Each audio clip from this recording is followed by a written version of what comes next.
Okay, so this is your demo video for how to make a loom for our weaving project. So for this, you're going to need the base for your loom.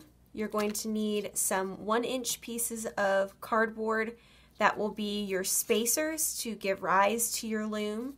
For your warp threads, you're going to need some string, a pencil, some scissors, a ruler, and you will also need a hot glue gun as well.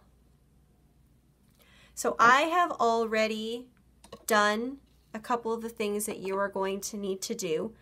One of the things that you are going to need to do is you are going to need to measure from the edge in 1/2 inch. Now remember that you want to measure on both sides and then draw a line across so that you don't end up with a slanted edge.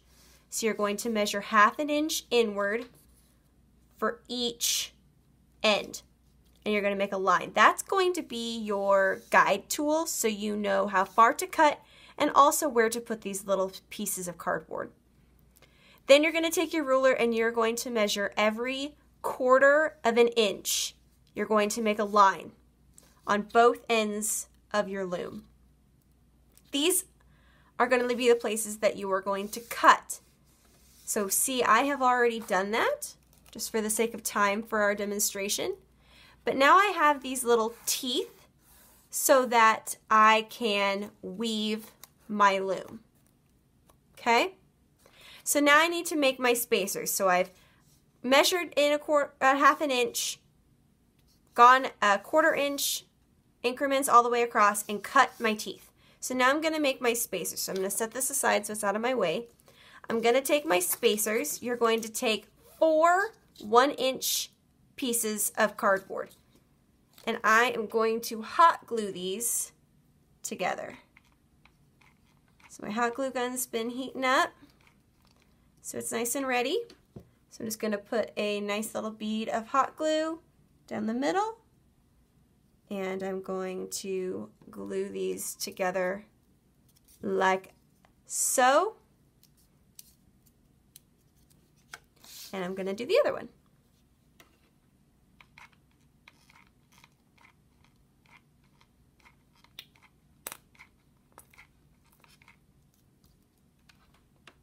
Okay, so now I'm going to take this and I'm going to stack this on top here and push my pieces together, just like that. Okay, so now what I'm going to do is I'm going to come back to my loom base here and, oh, it stuck to me. And I'm going to hot glue right here just along this edge. Okay, right up against that line that I made for my guide on how deep to cut. I'm going to take my little spacer and I'm going to glue my spacer so that it's just a little bit over that line that I made. Just a little bit.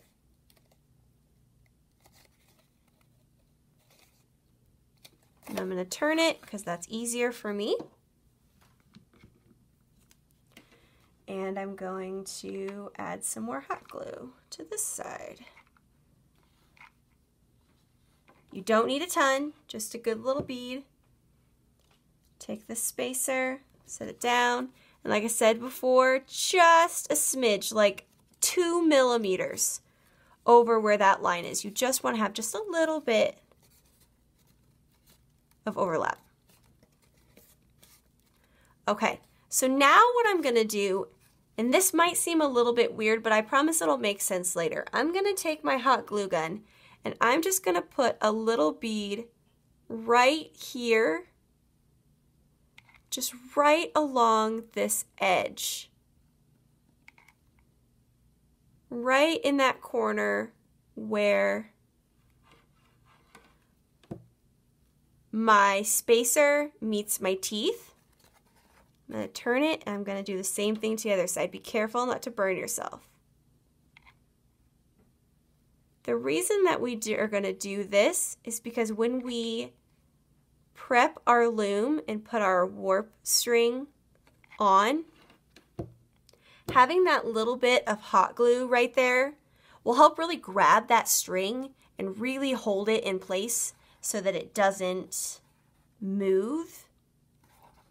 Okay, so now I have my loom. So now I'm ready to load it. So I'm actually going to set it off to the side.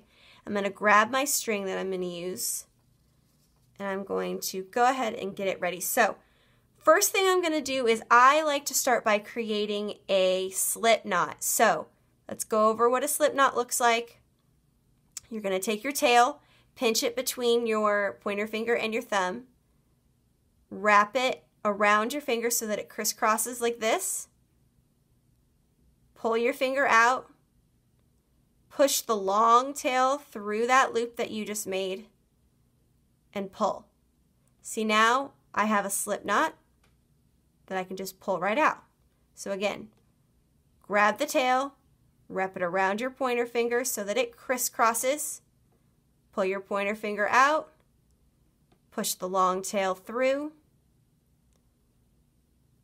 hold on to this tail again, and pull. Okay?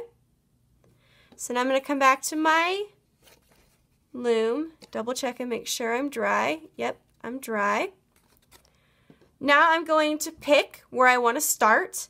I personally, since I'm right-handed, I like to start and go left to right. If you're left-handed, you might decide it's more natural to go right to left. But I am going to start, and I'm going to pull this thread right over this first little tooth here, and I'm just going to pull it nice and tight around that first tooth. So now I'm going to take my thread that I've got here, and I'm going to pull it through the, oh, I just broke it. Let's try that again. Not very helpful if I break it, huh? Okay. Just goes to show that even teachers make mistakes sometimes. Okay. So, pull that knot nice and tight. Pull it through your tooth. You're going to come down all the way to the first spot.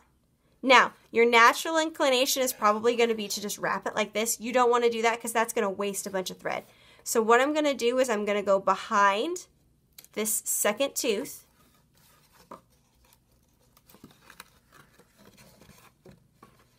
And you want to really make sure that you kind of shimmy that guy down there, right up against that hot glue bead that you made. And then I'm going to come back down. And I'm going to go in between the second and the third. And then again, around the back of that tooth. Straight down. Around the back of the tooth. Okay, so here I am at the end. Obviously, this being attached is not going to work. So what I'm going to do is I'm going to take my scissors. I'm going to disconnect my piece here. I'm going to flip it over to the back. I'm going to wrap it around that last tooth so that I have a nice little loop.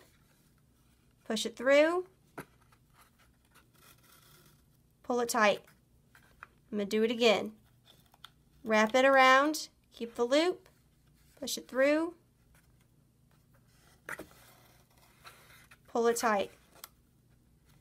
Okay? Cut off your excess.